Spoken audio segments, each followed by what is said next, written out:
Ndichikutambirai zvekare pano paHarare 263 pano pandinomhanya news updates ezvinhu zviri kuitika munyika yedu yeZimbabwe. Kana uchiri munyowani pathis YouTube channel kusubscribe mahara wotena on the notification bell. Vadikani ndatiudzanei hama neshamwari kuti kwaita anonzi Harare anonoke news updates. Sekuziva kwamunozvita mhuri yeZimbabwe, Harare 263 tisu tine chimuti sofa, hatirari musi watamuka. Vadikani ndanzwa nekubvunzwa kuWhatsApp kupi comment section vanachiti Harare toda current situation yemutauro kuti makamira sei. And ndotanda kuisirai situation yanga iriko mumakuseni kuti kwankuri low. But pane video raizvezvi manje riri kutendera mastreets social media rekuna Robert Mugabe. But ndambotanga ndakuisirai current situation yemakuseni and then ndozoisa rimwe. Ndanimbone this video. So this is Copacabana. Copacabana, we know it with a lot of activity. Makombe anakazara wanachifamba hapa panenge pane mavenda akati one day nasi hakuna vanhu variko, but makombe ariko zvawo, but in terms of mavendors hakuna vanhu hakuna. Apa ndo panenge pane mavenda achitengesa ari panapa. Generally vanhu hakuna. Police iri kutenderera zvayo in groups. Tamboona matenga zepolice aya anodira vanhu mvura aya, but generally so far it's calm, it's peaceful, hapana zvikuitika. Vanhu vakawanda vana kupinda mutown. Apa taona mama vandofunga ndo vano mavendors paline race avo ndo vega varipo vauya kubasa. Ndo Harare CBD hamuna vanhu muCBD. Today is 31st of March 2025. No people in Harare CBD.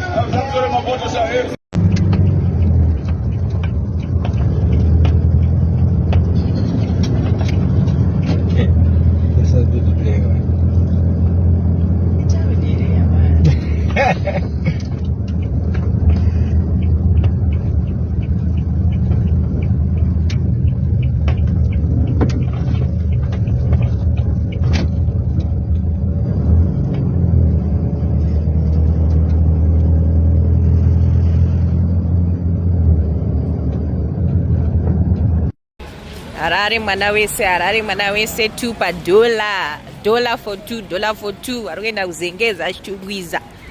Harare CBD tirimo. Aiwa makombe ari kutoita aya ari kuita maize 50 cents padombo.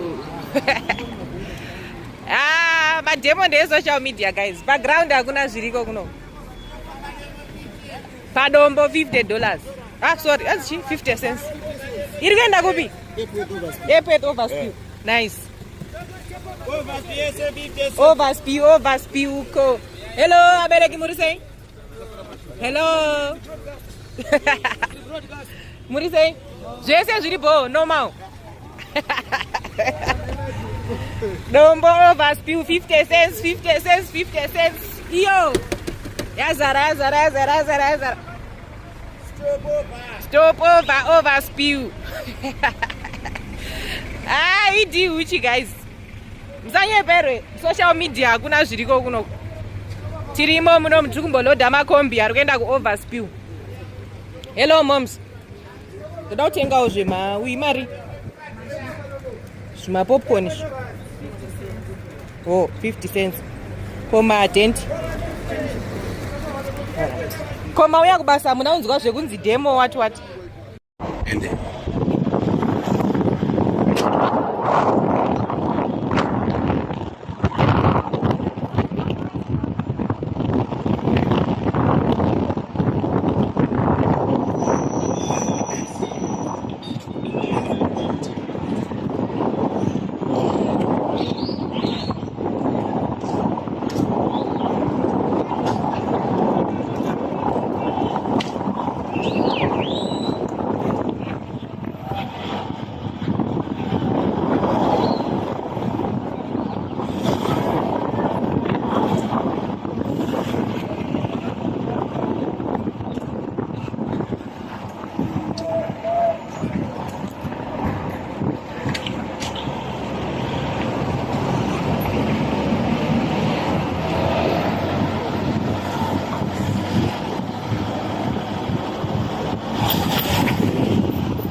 This is fourth. As you've seen, fourth is completely slow.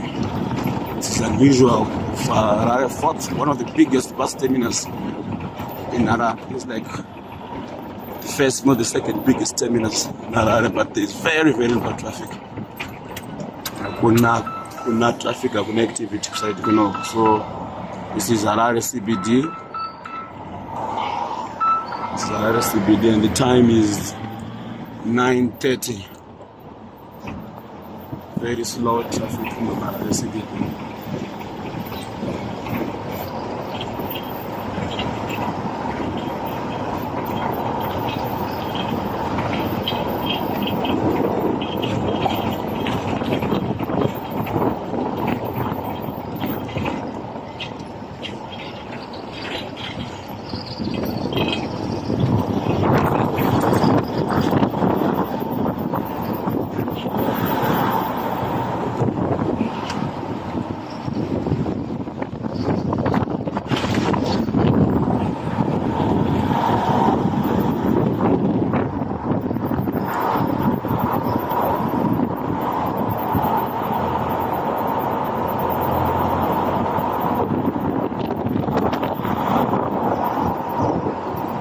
Just in the room, it's very bad. Very bad.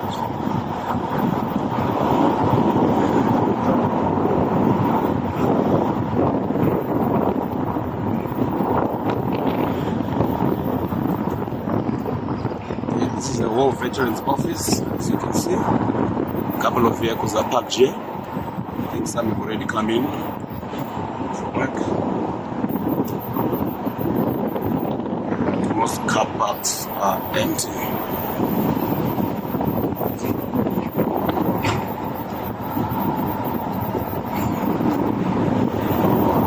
It's usually pick out or drive to.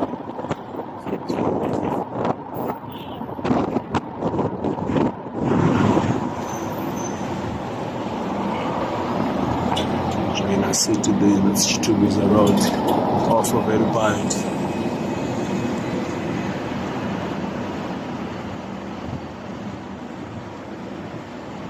It's usually one of the busiest spots in Harare.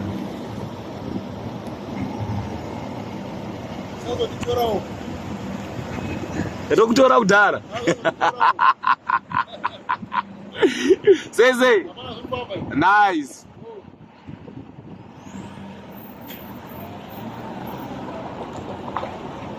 Okay, there's a police truck there. I think let's go to that side. So there's an anti-riot police truck right there. It's really fast. Let's see.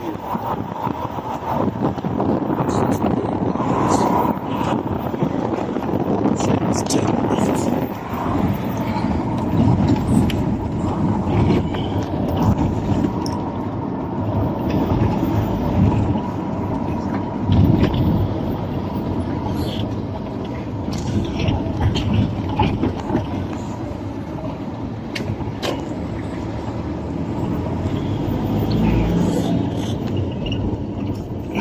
What does it? You know.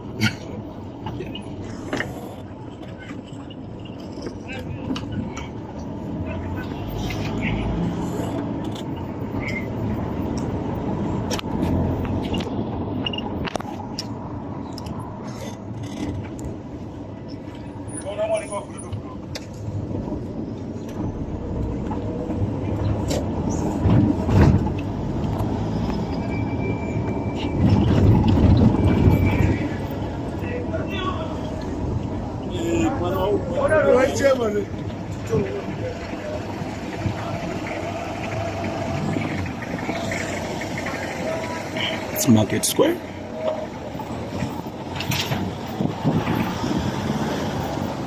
Look, all these shops are closed. Shops are closed in Harare. Almost all shops are closed. There is no shop that is open in Harare. All these shops are closed.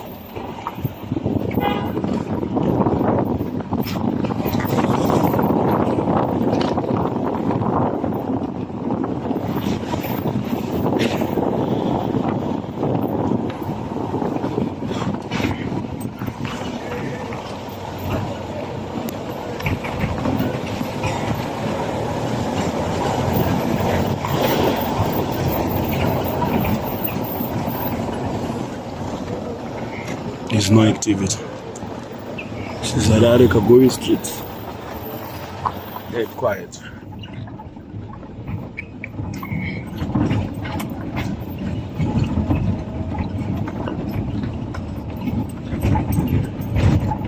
Next update ndo situation iriko izvi. Zvinoda kuti muone video iroro, wapedza kuona video taura zvaunofika comment section. Hanzi hatidi zvekupiwa order pakusubscribe, order pakulike this video, order pakushare video rero kwa amane shamwari, order pakuwanda. Ndati wandei vadikani tikuda order siri kutaurwa uko kwavanga vachitaura. So much love.